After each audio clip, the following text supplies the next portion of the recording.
Firstly, some Reform UK updates, following on from our conversation last week about the situation with Rupert Lowe.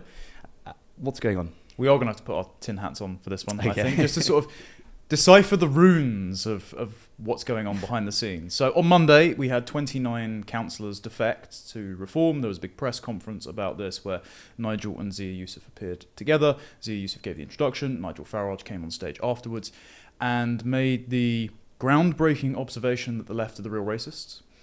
He decided to use the angle of attack that Zia Youssef has been subjected to racist abuse online.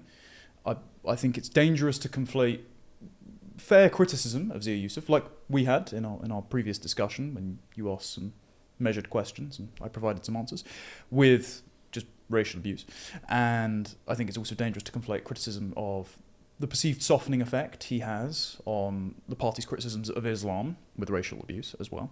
But Farage did point out that if it were Diane Abbott of the Labour Party getting this criticism, then the press would have had a field day. Now, of course, it's never about consistency, it's always about pursuing power, so that line of attack doesn't necessarily work. Instead, it just seems like a criticism on one's own supporters. And it was a bit difficult to take that at the same time because the kinds of councillors that were defecting, many of them were Conservative councillors, some of them had already left, they hadn't defected on the day, so the Conservative headquarters confirmed that.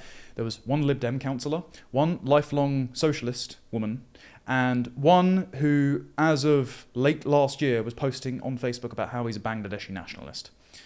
So not the highest calibre of defections, but what I think Reform is trying to do is to continue to build momentum and make it seem as if their victory is inevitable. And then the following day, on Tuesday, Farage went on Julie Hartley-Brewer's show on Talk, and he said that he seemed to nod when she said, look, there's no way for Rupert Lowe to come back in the party. We all know that, even if the investigation clears him, as he's anticipating both the police investigation and the parliamentary investigation into people in his office, not Rupert specifically, might I remind you.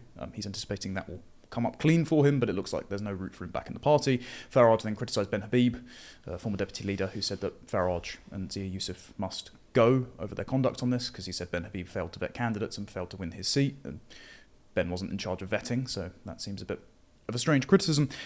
And then he said something interesting, which then his supporters echoed online, which was that Rupert Lowe is only being boosted by brand new seeming bot accounts.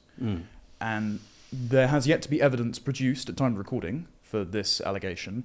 I think it's genuinely that people were so pissed off that they called the police on their most popular MP, and Rupert was supporting a policy which Farage called dark and dangerous rhetoric, which is mass deportations, which now we know, thanks to Adam Wren, some polling that he got commissioned through GB News, has majority support from, I think it was 67% of the general public support deporting all illegal immigrants in the country. A plurality of Green Party voters support deporting sex offenders.